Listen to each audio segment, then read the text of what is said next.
the pattern is entirely different from the theoretical value or what we are expecting. So for this case, you can see that the pattern will be, this is again wavelength, and this is the intensity here in this side, intensity. And for tungsten, for a 35 or some wavelength, this is for tungsten, the target is tungsten, the peak will be like this. For molybdenum, you can see that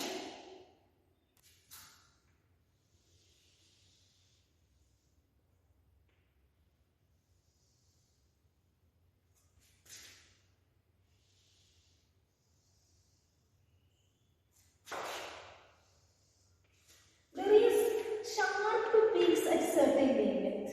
This is for molybdenum.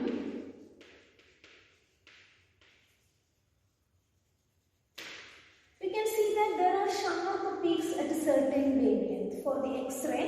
This is X-ray for molybdenum. This is for tungsten. These two are at the same some 35 kilovolt. The energy, the potential difference is 35 kilovolt. But at certain wavelength, that for 35 kilovolt, etc., tungsten is showing the same pattern. But for this molybdenum, you can see that there is a sharp peaks, or this output, the continuous spectra is peaking at some wavelength or some position. So what is the peculiarity of this spectra? This is actually the X-ray spectra. This is the X-ray spectra, but in most of the cases, we will get sharp peaks at certain voltages or at certain potential. So what is the cause of these sharp peaks? That we have to take into consideration. How these peaks are obtained in X-ray output or in the X-ray spectra. So these are the general case, but there is a variation from the theory. So you can see that the sharp peaks arises from the transitions of electrons in the inner shells. These sharp peaks arises due to the transitions in the inner shells.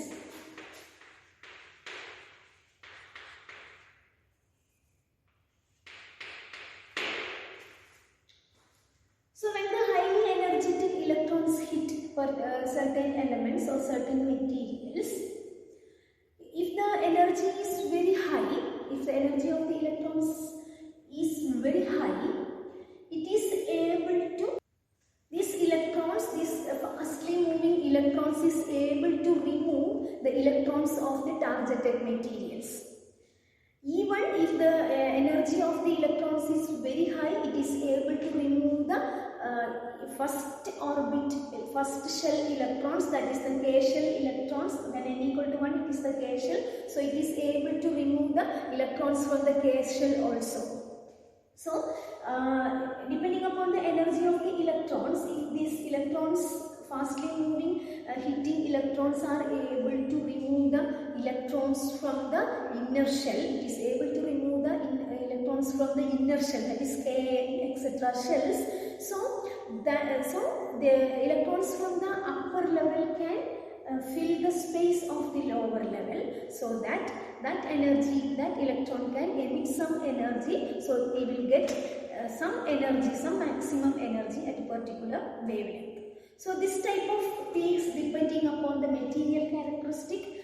So it is the property of the, or it is the characteristic property of the material itself. This Bremsstrahlung radiation is not the characteristic of a material. Actually, we cannot identify what is the material using the normal X-ray. But this spectra in certain materials, we can analyze that this is the energy difference between the different shells in the orbit or in the atom or in the atomic structure, different shells of the atom. That means the continuous spectrum is the result of the reverse photoelectric effect, and this result, the sharp peaks in the continuous spectrum result from the transition of the electrons to the inner shells. So we need 24.6 electron volt of energy for helium. That means to remove an outer shell electron from helium, we need 24.6 electron volt of energy. So if the coming electrons have the energy, or if the bombarding electrons have the energy of 24.6 electron volt, it is able to remove the outer shell electron of helium atom. We can see that the outer shell electrons are loosely bound with the nucleus, but when we move to the inner shells are very tightly bounded to the nucleus. That means we need more energy to remove an electron from the inner shell. So if the bombarding electrons have that much energy, it is able to remove the electrons from the K shell itself. For sodium, to remove the outermost electron, we need this much electron. This is for sodium. For removing the outer, because sodium only single electron in the outer shell, so we need this much electron. This number of shell is larger, so we need this much energy, only this much energy to remove an outer shell electron. Outer shell is 3s electron for sodium. This is actually for the 3s electron. 31 electron volt energy is needed to remove the 2p electrons. That is the second shell, L shell. We need this much energy, that is the 31 electron volt is needed to remove an electron from the 2p state of the sodium. So around 61 electron volt is needed to remove a 2s electron from sodium, and around 1000 for 1 electron volt is needed to remove the 1s electron. That means to remove the K shell electron, we need this much energy. If the bombarding electrons have this much energy, it is able to remove the K shell electrons, that is n equal to 1 K shell electrons from the sodium atom. So what is actually happening if we are if we are using the electrons with this much energy? Then you can see that the K shell electrons is the innermost inner shell. K is the inner shell, so it is able to remove the inner shell electron. Suppose that this is the sodium, this is the nucleus, so this is the K shell, this is the 1s shell, 1s orbit, so it is having 2 electrons. So we are giving some, so it is having 2s, 2p, etc. This is the, simply I am representing. We have 11 electrons there. So if the coming electrons is having this much energy, it is able to hit the electrons, and this electron will get the energy from this bombarding electrons, and this electron can go out of the nucleus. This is the K shell electron.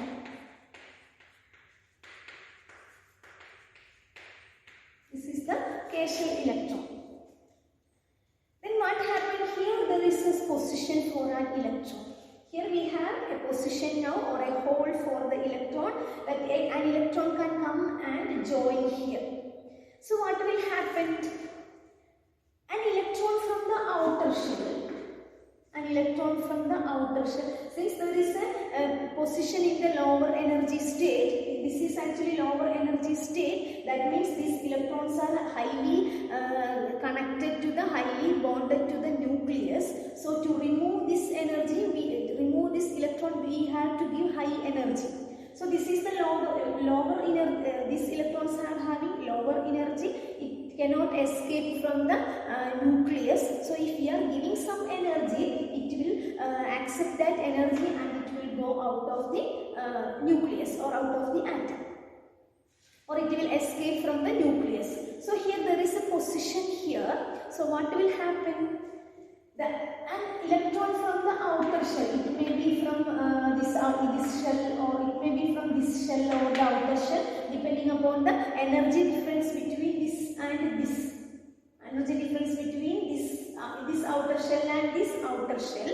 An electron can come into the, or it can jump into this K shell. It It can jump into the inner shell here. So what will happen? Suppose this electron is jump into this electron or this K shell. So what will happen? From a higher energy state, this is the higher energy state. This means this is the 3. Suppose this is the 2p state. So this 2p state electrons are having more energy than the 1s electrons. So this 2p state electrons will give up its energy and it will come to the K shell. So if the electrons in this shell, so the electrons from 2p shell, the electrons of 2p shell is having more energy than the electrons of the K shell, so or the 1s orbital. So the electrons from this 2p state or 2p orbit or 2p state can give up its energy. It can emit the energy and it can come and fill the position of the K shell. So this transition from this outer shell to this inner shell give up. This transition from the outer shell to the inner shell give up the photon of energy. Photon having the energy difference.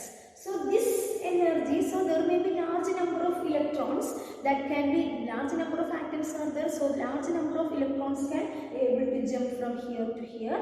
So we will get a large number of H means photons. This output is actually representing the sharp peaks in the output of the. That means we can see that there is a sharp peak in the spectra of some materials. You can see that there is a sharp peak. This sharp peaks actually corresponds to this transition. So you can see that the Bremsstrahlung radiation is the continuous spectrum, continuous broad spectrum, that is actually the energy of the electrons. But if the electron is able to remove the inner shell electrons from an atom, then the electrons from the outer shell can move to the inner shell by giving up some energy. This energy is in the form of photons, and this photons or this energy or this wavelength is actually represented the sharp peaks in the X-ray spectrum. So this is the K shell here, this is the M shell, this is the M, K, L, M, and this is the N shell. This is N equal to 1, N equal to 2, N equal to 3, N equal to 4, etc. This is going on.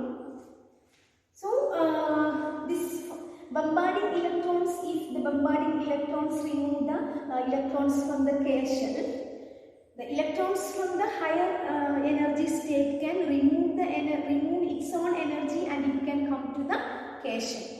Transition from the L state to the K state. There may be transition to the M state to the K state. There may be transition from the N state to the K state, depending upon the energy difference between these two in a particular atom. So from L to K, the line is called K alpha line. From M to K, this line is known as K beta line.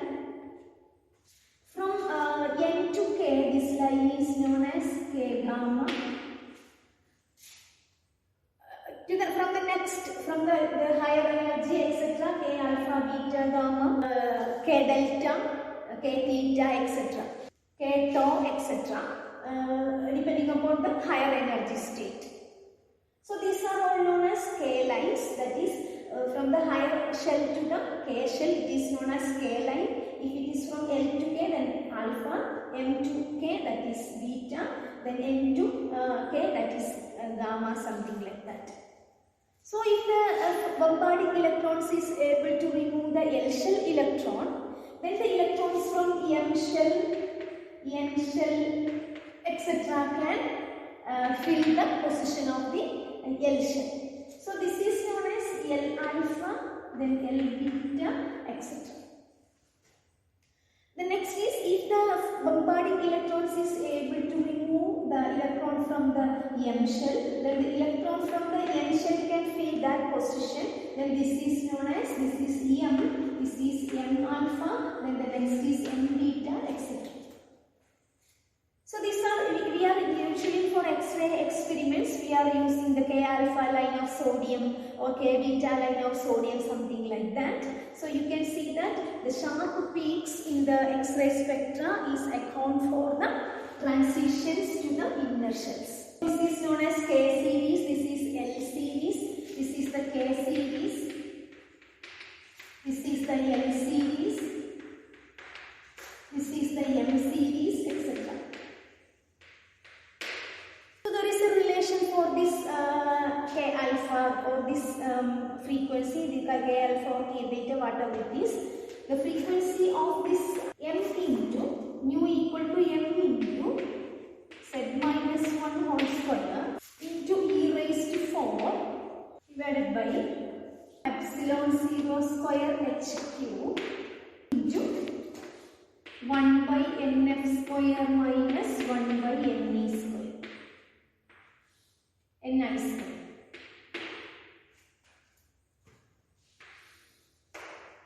So the we can know that the Rydberg constant is given by m e raised to 4 by epsilon 0 square Ch cube. This is equal to 1.97 into 10 raised to 7 meter raised to minus 1. This is actually Rydberg constant.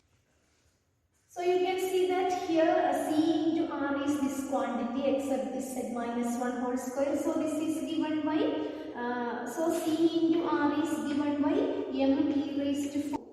So this nu can be written as, that is here it is CR into Z minus 1 whole square into 1 by n square minus 1 by n square.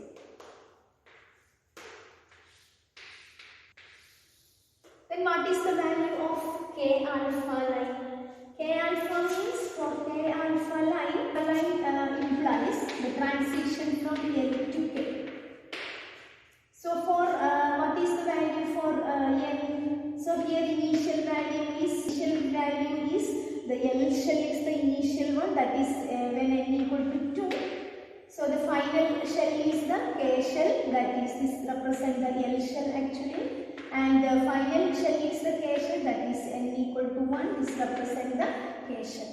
So for this K shell, this K alpha series, you can write, you will get the nu as C into R into Z minus 1 whole square into 1 by 1 square minus 1 by 2 square.